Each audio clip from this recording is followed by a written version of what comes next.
Bonjour à tous. Donc, je suis Cédric Hénard, expert ERP et transformation digitale chez WeNetwork. Et Jean-François Gouinot, donc expert digitalisation des ateliers chez WeNetwork. Alors aujourd'hui, on va essayer de ne pas vous vendre du rêve, mais revenir à des choses très pragmatiques pour vos projets qui vont vous emmener vers l'industrie du futur. Alors je vais vous présenter rapidement WeNetwork. Donc WeNetwork, c'est un centre technique sur l'électronique et l'IoT basé à Angers. On est donc juste en face du Parc Expo. Et on se positionne comme tiers de confiance pour vous accompagner sur deux types de projets. Les projets de connexion de vos systèmes électroniques où on est capable de mettre de l'intelligence dans les produits.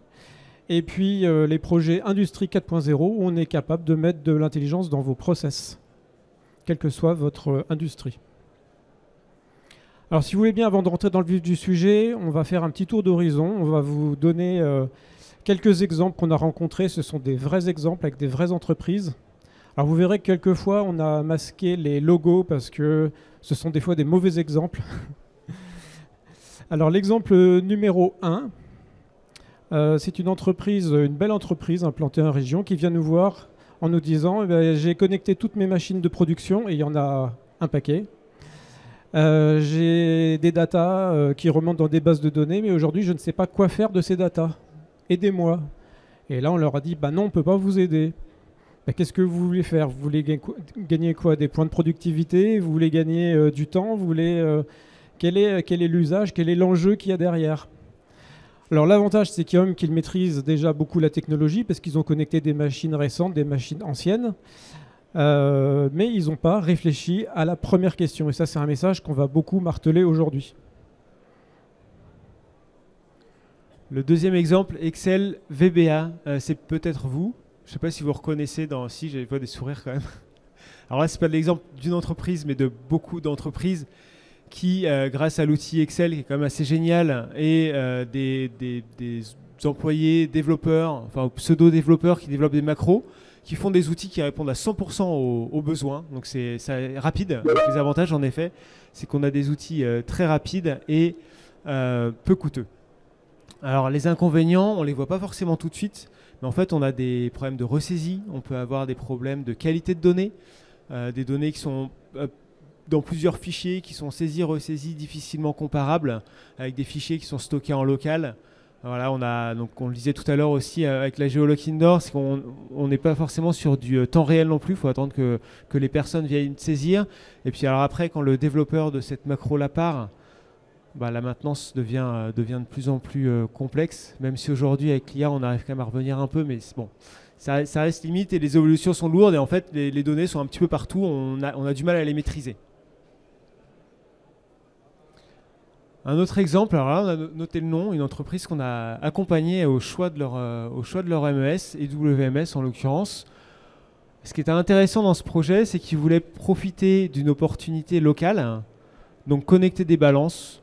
Alors ils font des compléments alimentaires, beaucoup de pesées avec des opérateurs qui écrivent et réécrivent des numéros de série, des poids réels, et puis après c'est ressaisi dans le RP, donc ils voulaient connecter tout ça pour augmenter la qualité en fait et le temps de saisie. Et puis ils se sont dit, quitte à rentrer là-dedans, est-ce qu'on mettrait pas en place un MES, parce que demain, en fait, ce qu'on fait dans cet atelier de pesée, on pourra le globaliser, et puis cette donnée qui est pesée, en fait, peut-être qu'automatiquement, si elle remonte dans le RP, ce serait intéressant. Donc en fait, on est passé ils ont déployé un MES pour l'activité de pesée, et puis petit à petit, en fait, ça a pris l'ampleur de l'usine. Dans le quatrième exemple, il s'agit d'une entreprise de la maroquinerie. Alors vous savez que pour fabriquer un sac ou un portefeuille en cuir, il y a beaucoup de petites opérations. Et donc les opérateurs et opératrices mettent parfois plus de temps à les déclarer qu'ils ont fini une opération qu'à faire l'opération elle-même. Donc l'entreprise avait mis au point un système d'étiquettes où chaque opérateur venait coller une étiquette pour dire « j'ai fini une opération » sur la feuille d'OF. Et le lendemain, il y avait donc un agent administratif qui récupérait tous les OF de la veille et qui rescannait un à un tous les OF, sachant qu'il y avait 5 usines, donc il y avait quelque chose comme 250 fiches d'OF à scanner par jour. Donc c'était un demi-temps plein pour scanner toutes ces feuilles. Donc on allait chercher des outils proches de l'IA de la reconnaissance automatique de documents dans la famille des OCR. Et donc un logiciel venait scanner les feuilles d'OF et était capable de reconnaître tous les QR codes et également les traces manuscrites qui ont été inscrites par les opérateurs avec le nombre de pièces faites, les pièces bonnes, pièces mauvaises, etc. Et donc le ROI a été très rapide pour un investissement de moins de 15 000 €. On a gagné un demi-ETP administratif. Dernier exemple. Alors là, on est vraiment en quick win. Des opérateurs dans une usine qui font de l'emballage et quand il manque des cartons, en fait, ils se déplacent, ils vont saisir ça dans le RP et puis après il y a quelqu'un de la logistique qui va récupérer le message et qui après coup va venir leur apporter les cartons pour pouvoir emballer. Donc là en fait on a un décalage de temporalité, donc ça a généré des ruptures. On a des saisies qui se font manuellement dans le RP, alors que potentiellement on pourrait mettre en place des choses un peu plus rapides et adaptées. Des erreurs de remontée d'opération, une charge mentale, une formation coûteuse, sachant qu'il y a un fort turnover dans cette entreprise-là. Et puis de la formation et des problèmes d'inclusion aussi. Donc eux, ce qu'ils ont décidé de mettre en place, c'est des boutons, tout simple, des boutons connectés. Quand il manque des cartons, quand on arrive à moins de 10 cartons, on a un bouton qui est proche de nous, on appuie dessus, et puis automatiquement, en fait, il y a un message qui part pour un réapprovisionnement. Là, on va commencer à rentrer dans l'architecture. Ce qui est intéressant avec ça, dans l'esprit Quick Win, c'est que plutôt que de connecter ces boutons au réseau Wi-Fi avec tous les problèmes de sécurité que ça peut avoir, en fait, l'entreprise propose de remonter ces données directement sur les antennes Sigfox. Donc là, déjà, on est complètement en dehors de l'usine. Traite les données sur leur serveur cloud. Et puis, la seule chose qui descend, c'est potentiellement des messages MQTT ou un protocole qu'on a défini avec l'entreprise, des échanges qui sont de manière sécurisée, IT, avec les serveurs métiers. Et puis même à la limite, si on n'a pas envie de ça, on peut générer un mail et puis déjà on a gagné un petit peu. On a commencé à digitaliser et on a gagné un petit peu. Il y a quand même un dernier exemple. Je reparle du démonstrateur Catrium, donc, que vous pouvez voir au stand A63 et qui est aussi dans notre usine pilote chez WeNetwork à Angers. Le but du démonstrateur, donc là on n'est pas sur un exemple de projet, on est sur quelque chose que vous pouvez venir voir, venir expérimenter. Le but c'est de sensibiliser les PME, les ETI à la digitalisation avec plein d'outils connectés. Tous les outils qui sont mis en place sont des outils qui peuvent se déployer de manière unitaire pour avoir des ROI rapides et qui peuvent après coup être interconnectés pour aller encore plus loin dans la digitalisation.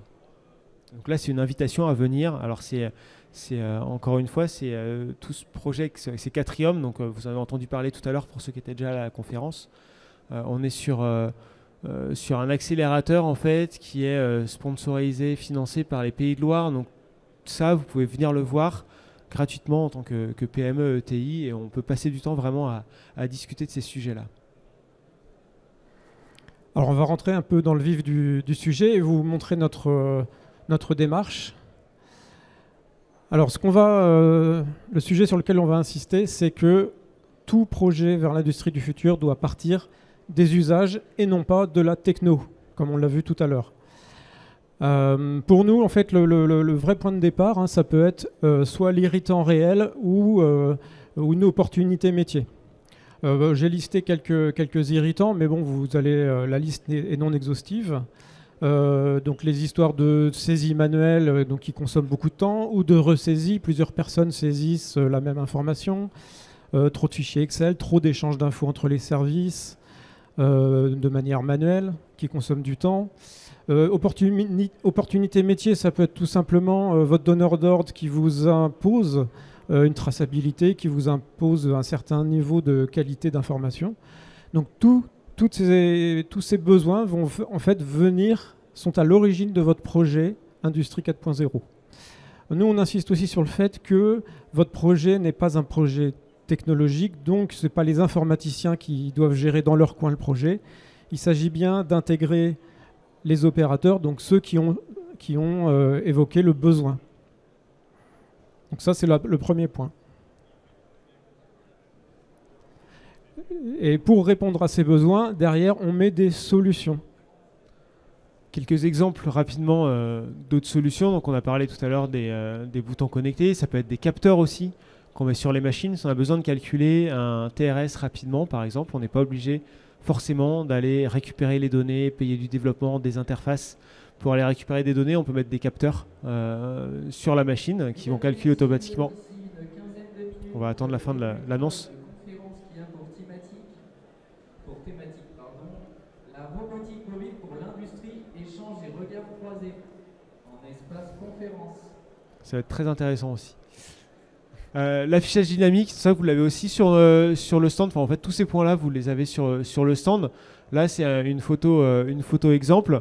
Comment rapidement, en fait, on peut donner aux opérateurs un tableau avec tous les OF qu'il faut produire plutôt que d'aller développer des choses dans le RP. Il y a des outils SaaS qui permettent de le faire et qui permettent de laisser les industriels être autonomes sur ces données-là. Voilà, donc on a parlé tout à l'heure de la localisation indoor. Pour ceux qui n'étaient pas là, je vous inviterai à regarder, il y a un replay. Et puis le pick to light aussi, rapidement peut aider des opérateurs à trouver les bons produits, à aller récupérer dans un grand magasin des produits. Donc c'est un guide lumineux en fait qui leur permet même de se passer de Zebra par exemple, enfin de Scanet pour faire leur prélèvement. Alors tout ça, c'est vrai que l'a déjà dit, l'idée c'est d'avancer pas à pas, pas forcément, le message aujourd'hui qu'on voulait passer, c'est qu'on n'avait pas forcément besoin de mettre en place tout un système, tout un écosystème d'outils, ERP, MES, avec tout le temps de déploiement qu'il faut à chaque fois, mais des usages concrets, on est capable d'aller les implémenter rapidement aujourd'hui, notamment grâce au SaaS et à toute l'interconnectivité qui existe.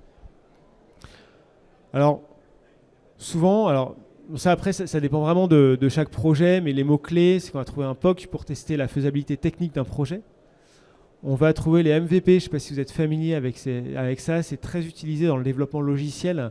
C'est les Minimum Viable Product. Donc l'idée, c'est de développer rapidement quelque chose qui a un gain en valeur pour celui qui l'utilise, sans forcément avoir l'ergonomie, sans forcément avoir tous les usages bien travaillés, etc. C'est-à-dire on développe rapidement, on met en place et on teste la valeur utilisateur. Donc là, on teste la faisabilité technique et là, on teste si ça a bien de la valeur.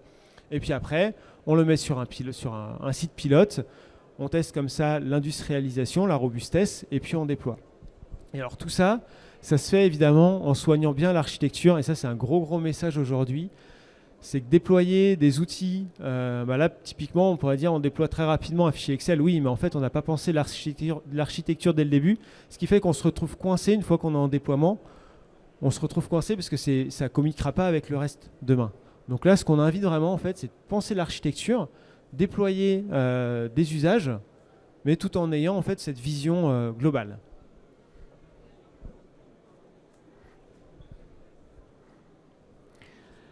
Alors, dans notre méthodologie, ce qu'on vous invite aussi, c'est de penser tout de suite, dès le début du projet, dès le stade de POC, à l'évolutivité. Donc, on le décline en 3 points. La scalabilité. Donc, la scalabilité, c'est-à-dire qu'on commence vraiment sur un périmètre petit et on imagine tout de suite comment va se faire la montée en volume. Donc, on pourrait très bien dire on commence à l'échelle d'une machine, puis d'un atelier, puis d'une usine complète. Interopérabilité, c'est que dès le début du projet, je réfléchis donc à mes petites flèches bleues, vertes, roses. Comment je communique avec le reste du système d'information. Il ne s'agit pas de faire un POC dans son coin qui ne pourra jamais communiquer avec le reste. Et puis enfin, la flexibilité.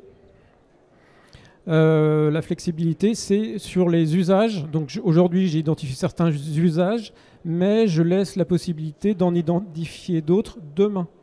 Donc il faut rester ouvert sur les possibilités et les fonctionnalités. Alors, toute cette démarche va transiter autour de la data. La data, c'est aussi un des mots-clés. Vous avez sur ce schéma un petit peu, je dirais, le syndrome actuel qu'on trouve dans beaucoup d'entreprises. Vous avez une machine qui va être vendue avec son socle logiciel, qui va, par exemple, vous calculer le TRS. Vous avez aussi un MES qui, de son côté, suite à la déclaration des OF, va vous calculer un TRS. Vous avez peut-être un ERP qui aussi reprend des infos du MES et qui va recalculer le TRS des machines. Vous avez une réunion d'équipe, réunion usine, tout le monde arrive avec son TRS, personne n'a les mêmes chiffres. Et là, on va évoquer un principe fondamental des projets d'industrie du futur, c'est qu'on doit avoir une seule source de vérité sur les données. Là, le concept, ça va être de connecter, collecter, contextualiser les données et les exploiter. Le TRS, alors on peut choisir qui le calcule. Ce qui me semble assez pertinent comme ça, c'est le MES. Donc la machine, elle, ce qu'elle connaît, c'est pas forcément ses taux d'ouverture, mais c'est tous ses cycles, ses états. Donc elle va communiquer, elle va envoyer toutes ces infos-là. Le MES, il va venir récupérer ça, il va comparer ça avec les temps d'ouverture ou ce qu'il aurait récupéré de l'ERP éventuellement. Il va calculer un vrai TRS, et ce TRS-là, on va l'enregistrer, on va le garder, ce sera notre source unique de vérité. Et ça, après, on pourra aller l'afficher au chef d'atelier. On pourra aller l'afficher dans le RP. On pourra l'afficher sur des écrans MES, sur des écrans dynamiques, etc. Donc avec une seule donnée, une seule source de vérité. Derrière tout ça, il y a des architectures logicielles. Ici, on a représenté une structure que vous connaissez très bien, qui existe depuis plusieurs dizaines d'années, qui est encore en vigueur aujourd'hui dans beaucoup d'entreprises. C'est donc la pyramide ISA 95 avec le niveau physique capteur, puis les automates, le SCADA, le MES, le RP et la BI tout en haut. Donc ça veut dire que si le top management veut des informations dans sa BI, il faut que toute la chaîne fonctionne et que les interfaces entre chaque couche fonctionnent correctement. Si vous avez déjà géré des projets d'interface entre deux de ces outils, vous savez que ça peut devenir vite une vraie partie de ping-pong avec qui est responsable de l'erreur. Est-ce que c'est celui qui exporte l'info, celui qui importe, où on a mal défini le format de l'interface, etc. Donc ça, c'est, on va dire, l'architecture traditionnelle. Mais aujourd'hui, on vous invite à aller vers un nouveau type d'architecture que va vous présenter Jean-François. Et avant d'y aller, je posais une petite question. Où est-ce qu'on récupère, par exemple, des temps réglages dans une usine? Est-ce qu'on les récupère au niveau du SCADA pour que le MES puisse calculer un TRS? Est-ce qu'on les récupère finalement dans un système à part parce qu'on a un dashboard qui est déconnecté, qui a besoin de récupérer d'autres temps réglages, donc on met des boutons, on met des choses comme ça? Est-ce qu'on les récupère pour modifier des plannings? Alors à partir du moment où vous voulez récupérer, les exploiter à plusieurs endroits, en fait, si on garde cette architecture-là, on est obligé de remonter, de faire une interface vers le MES, puis une autre vers le RP, vers la BI pour pouvoir exporter des rapports.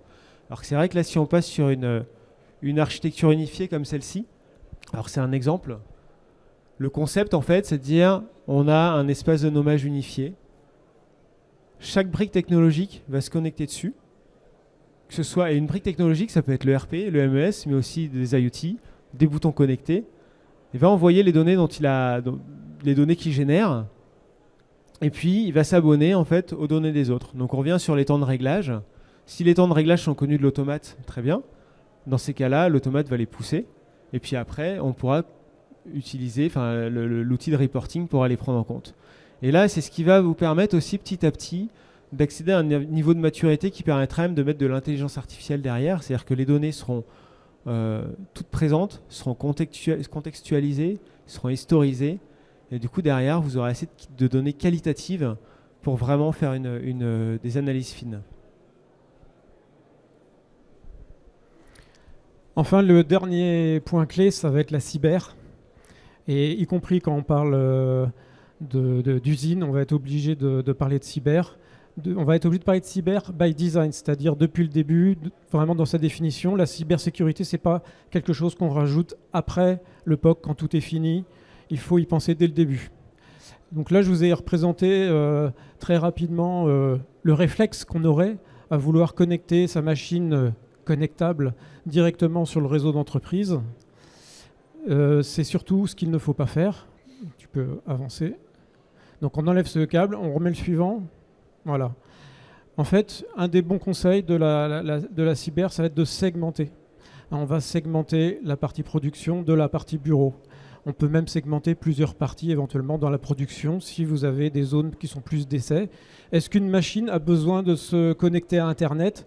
En général, non, sauf peut-être pour de la maintenance à distance. Donc voilà, l'idée de dire il n'y a pas Internet sur le PC de la machine, c'est tout à fait normal. Et les jours où on en a besoin, on est capable de basculer et d'ouvrir juste ce qu'il faut. Donc on va utiliser des outils comme des firewalls, avec des techniques de VLAN. Bon, je ne rentre pas dans les détails, ce n'est pas le sujet. Mais l'idée, les mots-clés, ça va être vraiment de segmenter les usages, d'authentifier tous les ordinateurs, tout ce qui se connecte au réseau, authentifier, identifier, contrôler l'accès, avoir des outils de supervision et puis bien sûr chiffrer tous les échanges de communication. Et puis un petit mot, donc c'est pas parce qu'on met des firewalls qu'on empêche toute communication. Justement, l'idée c'est de faire passer ce dont on a envie, ce qui est nécessaire de passer. Et à l'inverse, c'est pas parce qu'on déconnecte complètement l'atelier de production que vous n'êtes pas vulnérable. Un automate pas connecté, en fait, on peut toujours y accéder via une clé USB. Ou alors il y a toujours un technicien qui aura envie de faire un réglage machine depuis son bureau et donc va se mettre un petit lien, va connecter sa machine sur Internet pour pouvoir y accéder sur son bureau. Et ça, en fait, on ne le voit pas. Quand vous commencez à rentrer dans une démarche de digitalisation, vous allez penser à tout ça et vous allez être capable du coup de faire de la security by design.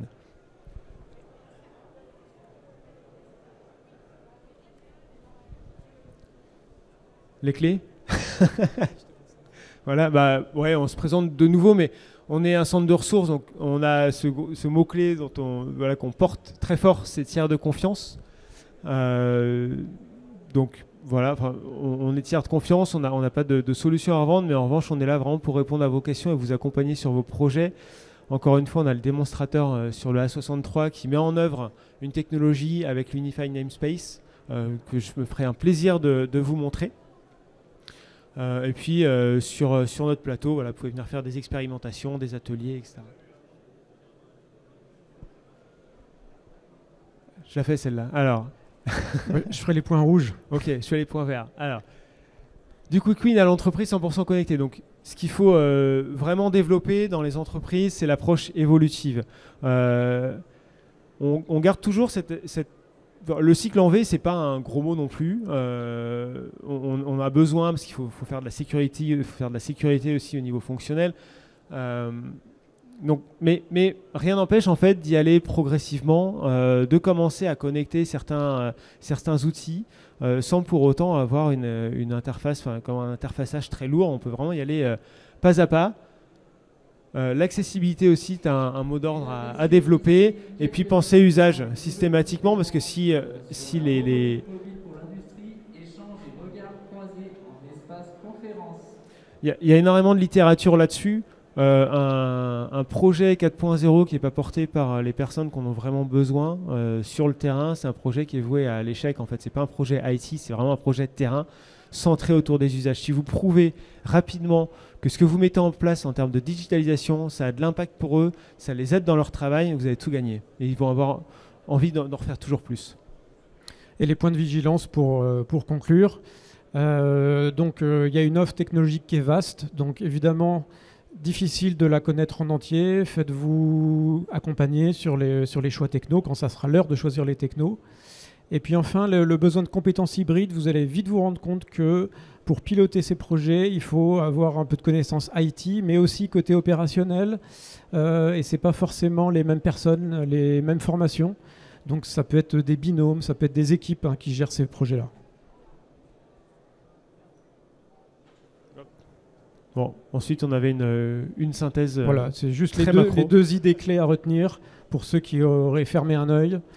Donc l'approche, on commence d'abord par définir les enjeux qu'on veut résoudre, les usages qu'on veut faire évoluer, et derrière, on choisit les technos. Et puis, quand on commence à mettre en place des projets, on peut y aller progressivement avec des POC, des MVP, avant de mettre en place ces pilotes et de déployer. Voilà, merci.